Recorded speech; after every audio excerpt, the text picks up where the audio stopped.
You've watched him hand Ertuğrul the title of Uçbey on screen. But the real Sultan Alauddin 𝐇�𝐬𝐭𝐨𝐫𝐢𝐜 lived a story far bloodier than anything that ever made it into the show. And it starts with a brother he had killed just to keep his own throne. Let's get one thing straight before we go further. This is not Alauddin Khalji, the ruler from Delhi. The Alauddin we're talking about today ruled the Seljuk Sultanate of Rum in Anatolia, and his real story is stranger than fiction. He was born around 1192, the middle son of Sultan Khosrow I. His mother, Razia Khatun, was the daughter of a Byzantine nobleman, which meant the boy grew up with both Turkish and Greek blood in his veins. He was still young when he received the governorship of Tokat, a decent-sized town in central Anatolia, while his older sibling 𝐇𝐢𝐬𝐭𝐨𝐫𝐢𝐜 was clearly being groomed for the bigger seat. Their father died in 1211, and that quiet rivalry turned into open war. 𝐇𝐢𝐬𝐿 had the backing of the nobles and the emirs, basically everyone who actually decided who sat on the throne. 𝐇�𝐬𝐿 didn't stand a chance. He lost, and his own brother threw him in prison. Just to be safe, 𝐇𝐢𝐬𝐿 locked up their youngest sibling too, a man named Kayferidun Ibrahim, so neither one could ever come back for the crown.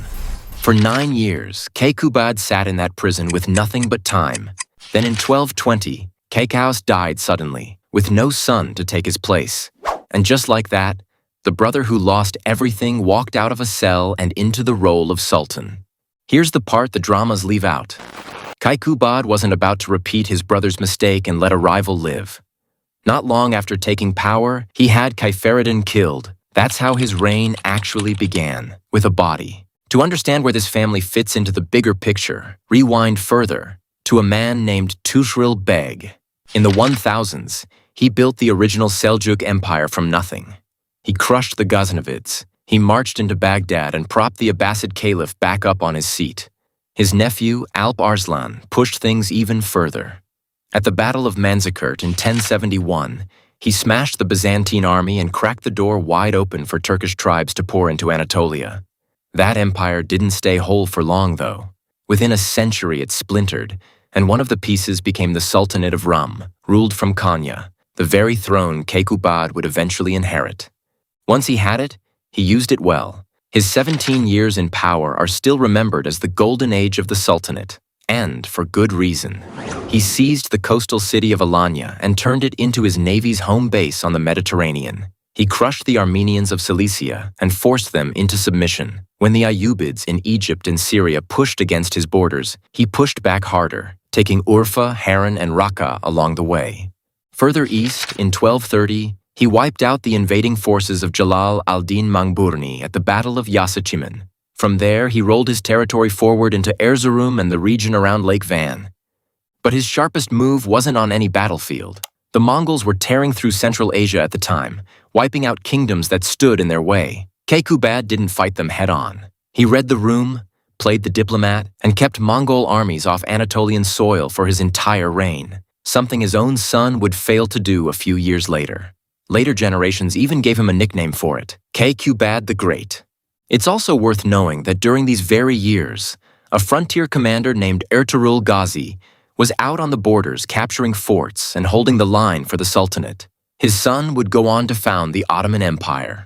𝐇�𝐬𝐿 wasn't just a soldier either. He built the Kubadabad Palace on Lake Beyshahir, raised the Red Tower over Alanya, put up a second palace near Kayseri, and rebuilt the walls of Konya itself. Trade mattered to him too, so he filled his territory with caravanserais and turned the region into a trading hub. Scholars, Sufis, and poets flocked to his court, Ibn Arabi among them, along with the father of the poet Rumi. Christians in his lands were even allowed to build their own churches.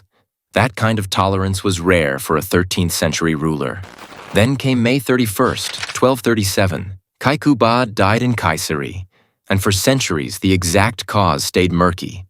Modern DNA testing on his remains finally confirmed what old rumors always claimed. He was poisoned.